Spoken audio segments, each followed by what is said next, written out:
Starting today, I'll be living with my parents. Out of nowhere, Ned said this. It wasn't just him. His parents also looked at me with smug faces. If you oppose this, Ned will divorce you. They had victorious expressions. I was just astonished.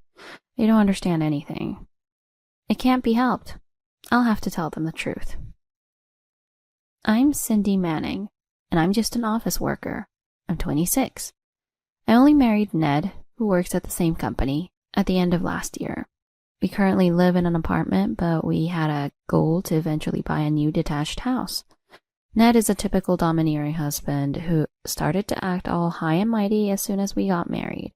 He doesn't help with the housework at all. His clothes are scattered all around the room, and he leaves beer cans on the table just like that. He just doesn't do anything. During our courtship, he seemed like a completely normal man, so I had let my guard down. Now that we're married, I want to have kids. On a certain holiday, Ned said this while drinking a beer. Honestly, I'm hesitant about having children with Ned. Since he won't help with childcare, the burden will increase, and if that happens, I would have no choice but to quit my job. Right now, my only stress relief is chatting with friends at work. If I lose that too, I don't know what I would do. We're going to buy a house anyway. Having a big family is more fun, right? Maybe. Ned's child. Maybe he would be a self-centered child, just like Ned. I shuddered and shook my head. Ned continued to talk happily, not paying any attention to my reaction. The location has good access and is a brand new house. It's the best. Buying a house was something we promised before we got married. Ned said he would manage somehow with his income, but in reality, he was also relying on mine. The two of us continue to work together to barely make it possible to repay the mortgage. For that reason, I cannot quit my job. Even so, a child. It's just impossible.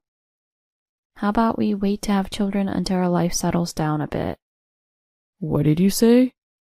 Ned turned his face toward me, flushed red from the beer. Raising a child while working seems difficult for me right now. Come on, look at other wives.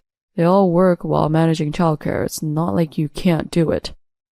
Other people are other people. Besides, those people take maternity leave and don't work until their child can go to kindergarten. Enough, Ned said dismissively.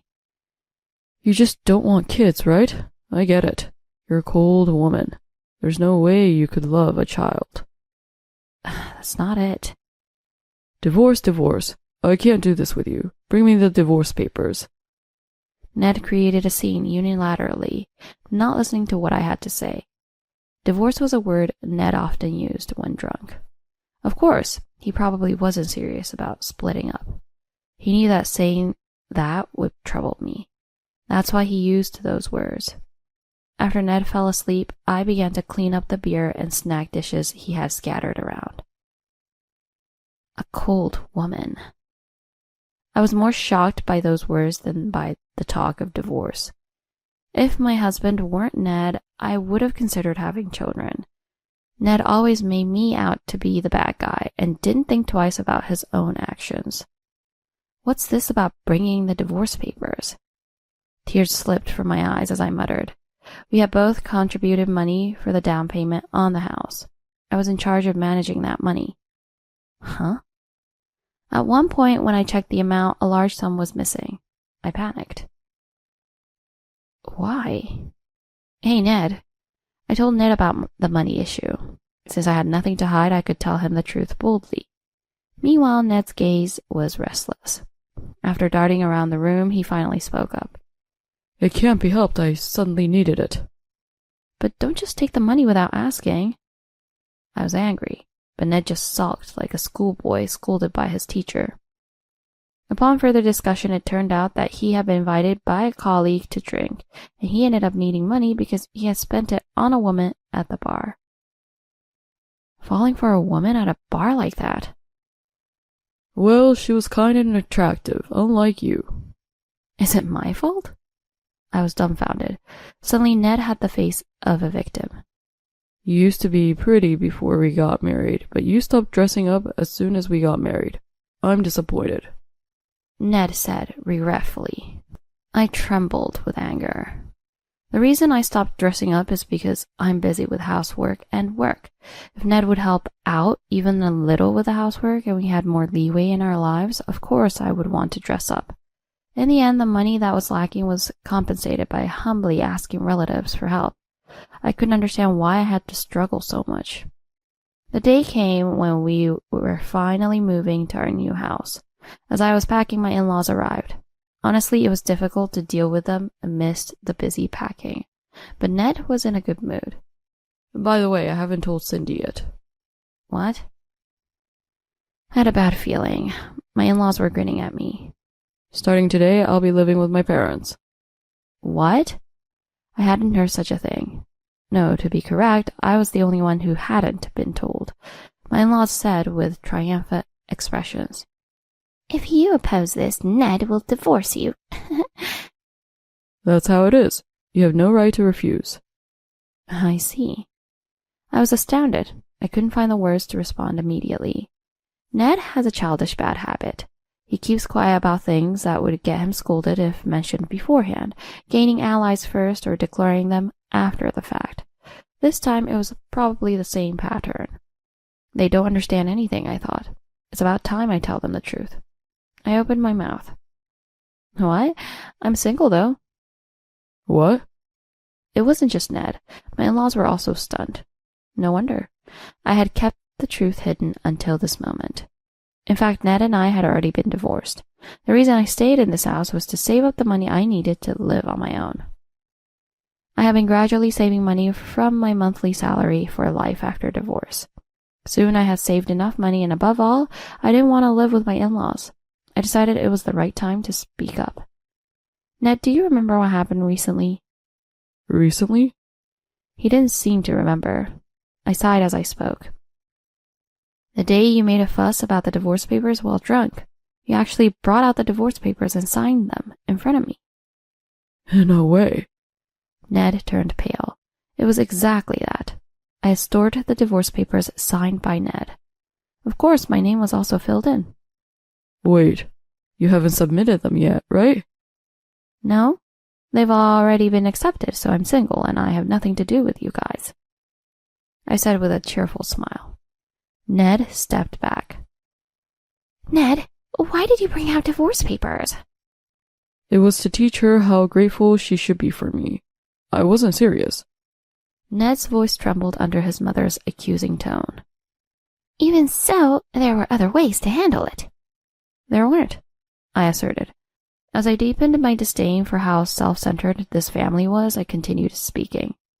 I'm not grateful to Mr. Ned at all. It was his own decision to buy a house, and I felt a heat around my eyes for a moment. I remembered all of Ned's words. Cold woman, disappointed because I stopped dressing up. I was the one who was disappointed. Before we got married, he seemed to be considerate, but as soon as we married, he only criticized me. He wouldn't help with the housework and just kept drinking. Can a man do housework? Ned shouted. It was a typical Ned phrase. I turned to my mother-in-law Jane and asked, Do you do all the housework alone? Does your husband not help at all? Yes, he does take out the trash and carries heavy things. Mom. Ned's voice turned almost to a scream. My father-in-law Dan, looking incredulous, asked Ned, You've been pushing even the physical labor onto Cindy? I work, so I'm tired at home. I work too. I said it as if spitting the words out. I work too, and I was tired, but you never cared. A sigh mixed with the end of my sentence. I was so disappointed in Ned. The love we had during our relationship was nowhere to be found now. I can confidently say that I can leave Ned. I remembered something just then. Before I leave, I must mention this too. Since I'm no longer part of this house, Ned, you'll be paying the mortgage by yourself. Cindy. Ned's face contorted. He understood that he couldn't afford the mortgage without my income. I should probably tell his parents too. I looked towards my in-laws, who were frozen in astonishment, and said, The money I borrowed from relatives as a down payment is also supposed to be repaid by Ned. What have you done? Jane expressed her anger, but originally it was Ned who had dipped into the down payment, so it's only natural that he should be the one to repay it. And one more thing, although I no longer feel regret, it would be advantageous in this situation, so I decided to say it. Ned, you were cheating, weren't you? What are you talking about? I have evidence. I took out my smartphone. There, our video showed Ned and a female colleague from his company entering an apartment together in a cozy manner. Ned looked at his parents. My in-laws looked at their son with disdain. I'm not interested in this woman. If you want, you can remarry her. But for the hurt you caused to my pride, you will pay me compensation. Ned? It's not like that. She's a junior at my company. Cindy, don't say things that could be misunderstood. It's not a misunderstanding, I said, crossing my arms. Really, how stubborn can Ned be? But I can't afford to lose either. It was predictable that Ned would make excuses. That's why I was prepared for it. I checked with a woman, you know. At first she insisted it wasn't true, but eventually she cried and apologized. I have recorded that conversation. You're lying. Ned collapsed to his knees right there. I had acted knowing Ned's character well. There was no oversight. Well then, this is goodbye, Ned. I waved at Ned and his parents and left the apartment. I had packed my belongings into separate boxes just for this moment. I packed the bare minimum into a single cardboard box and left the Manning household. When I returned to my parents' home, they were surprised to see me, but after I explained the situation, they understood. Ned was such a terrible man. It's only right to leave someone like that. Yes. Actually, I was a little worried. What if my parents told me that it was just my lack of patience? But those fears were unfounded. My parents said, you can stay here until you settle down. I decided to take them up on their offer. On the third day at my parents' house, Ned called. I thought as expected, but kept my cool as I answered. Cindy, come back. You can't just make me buy a house and then decide to leave like this. Who would allow that? You? If so, I don't need his permission. I endured, didn't I? Like I said before, your terrible words, your laziness to the point where you can't even pick up a piece of trash. That's a wife's duty, Ned said resentfully. He doesn't understand, nor is he repentant. I thought that maybe if I put some distance, he might change, but I was wrong. Can I record this conversation? Do you realize that the more you talk, the worse it gets for you? You. Ned's voice was filled with anger, but he also realized he had chosen his words poorly. After a moment of silence, the call ended. Since then, I've received frequent calls from Ned and his parents. Please, cheer up. He may speak harshly, but he loves you. Understand him. I did love Ned too, until we got married. That's why I married him, and then I regretted it. Ned must think I'm some kind of housemaid. No, if I had been a real housemaid, perhaps he would have shown me a bit more respect. Ned took it for granted that I was his wife and acted however he wanted. I have no intention of returning to Ned. Don't be so stubborn, Cindy, Jane said in a coaxing voice. She firmly believes that I still have feelings for Ned. She thinks that if she persuades me, I will return to Ned. I think they're really similar, like a mother, like a son. Both Ned and his mother are full of themselves. However, despite their self-praise, Ned isn't a high earner, nor is he praiseworthy in character. Ned also called me. Cindy, come back. I apologize for the affair, so won't you come back? He was desperate. If I didn't return and help pay the mortgage, he has to let go of the newly acquired property. It's not out of love for me that he's frantic. That was clear from his casual words over the phone and the fact that he's been bad-mouthing me to colleagues at work. Then stop talking bad about me at work. When did I ever do that? I heard all the rumors at work, you know. You're a pathetic man who talks behind his ex-wife's back because she left him. What? Ned seemed unaware, but it was a rumor that had spread throughout the company. At the same time, sympathy for me was growing. If I spoke the truth about our divorce, Ned would be completely isolated. I hadn't talked about it yet, considering it my final consideration. If you keep this up, I'll tell everyone at work about your behavior at home and your affair. Who would believe what you say? Ned's voice trembled. I laughed through my nose. Shall we test that right now? Stop. In his panic, Ned almost dropped the receiver. There was a flurry of sounds. Satisfied, I ended the call. Even after that, Ned continued to speak ill of me at work. He seemed to be trying to make it so unbearable at work that I'd have no choice but to return to him. Listen, about my ex-wife? What about her? It was completely counterproductive. I wasn't lying in our calls. As Ned became more aggressive, colleagues at work began distancing themselves from him. Ned hadn't realized it. He was increasingly isolating himself. Calls to my parents' home continued. I started feeling sorry for my parents. I'll live alone. Are you sure? Yes, I've thought of precautions. I reported Ned as a stalker to the police. Due to his persistent and malicious behavior of calling frequently and bad-mouthing me to colleagues, the report was accepted. Ned could no longer approach me. He was eventually fired from his job. His bad-mouthing reached the ears of his boss, who became angry. What a way to treat a woman who was your wife. I'm disappointed in you. Wait, please. Ned seemed to have cried and clung to his boss, but it was futile. Burdened with a bad reputation, Ned's prospects for future employment were bleak. His parents also struggled to arrange funds for living with Ned, but they finally reached their limits. The house Ned dreamed of was put up for sale. You seem happier lately. Do I? I touched my cheek. After leaving Ned, I was able to have my own time. I started wearing makeup again. Perhaps it was thanks to that. I thought for a moment it was just the makeup, then realized it wasn't. Without having to hear Ned's harsh words, I had become more positive. That change in my mood must have reflected on my face.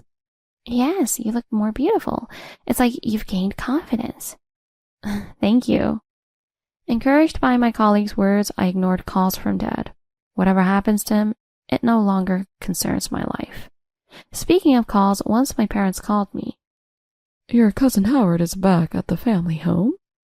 Howard is? I muttered that I'd like to see him. Howard and I used to play together a lot as kids. It's typical for boys and girls to drift apart as they grow up, but now that we're adults, maybe we can have a calm conversation. That's what I thought. Next day off, I went to see Howard. Howard. Cindy, it's been a while. You've really grown up. So have you. The last time I saw him was when Howard had just become a high school student, but he had grown taller since then and his voice had matured. I was so happy to see him again that I bombarded him with questions. Hey, do you have a girlfriend now? No, I don't. After hearing that, I caught myself. Sorry, I shouldn't have brought up that topic. It's okay. What about you, Cindy? I was married until not so long ago. Until not so long ago? Howard looked puzzled. I told him everything that had happened. At first, Howard just listened quietly, but gradually his expression became stern. He sounds awful. I just didn't see it. I said this with a laugh. Somehow I had gotten to the point where I could joke about Ned. It surprised even me. But Howard didn't feel the same way. He frowned and said, That you were married to someone like that. Howard? His serious expression somehow made my heart skip a beat. Taking my hand, Howard said, Cindy, if you're ever going through something tough, tell me. I'm here to listen. Yeah, I nodded. His words made me inexplicably happy. After that, Howard and I began to meet occasionally. We usually talked over finger food at a bar. I often spoke about my workplace. Sometimes I confided about being scolded by my boss. Howard always listened attentively, never missing a beat. What about you, Howard? Me? Howard, the easygoing one, seemed to have little to worry about. However, there were moments when he stared intently at my face. It was embarrassingly awkward, and I said, Don't stare at me like that. But you've become so beautiful. He said this with a slight blush on his cheeks. Of course, the redness was due to the alcohol, not me. Just as I was reminding myself of this, Howard spoke in an unusually serious tone. Cindy, would you consider dating me with marriage in mind? I started dating Howard. Howard, who was well educated and worked for a well-known company that everyone recognized, was incomparable to Ned in terms of income. I think you could live comfortably without working, Cindy. Thank you, but for me, working is part of what makes life fulfilling. I knew how important it was to have time to chat about trivial things with colleagues. Howard understood this well. The only time he ever showed real anger was when a call from Ned came through. Give it to me, he said sharply. I handed my smartphone to Howard. In front of me, Howard scolded Ned. Aren't you ashamed to still be depending on a woman?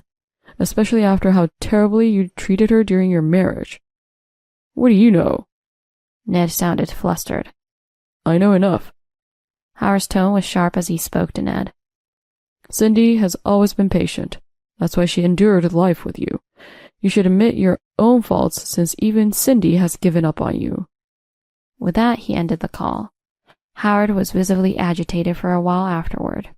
It was the only time I had ever seen him angry.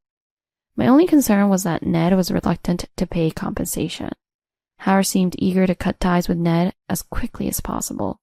He hired a lawyer for me, and that finally led to the payment. You shouldn't get involved with him anymore, Howard said, furrowing his brow with concern. I was grateful for his concern, but I responded. But, Howard, if it weren't for Ned, we wouldn't be together now. Are you saying he was like Cupid? That's a positive way to look at it. Howard pouted just like a child. He was unconvinced for a while, but eventually sighed and said, You've always tried hard to be positive and look forward, haven't you? That hasn't changed. Really? Yes. That's why I fell in love with you. With that, Howard hugged me. Not long after, Howard and I got married.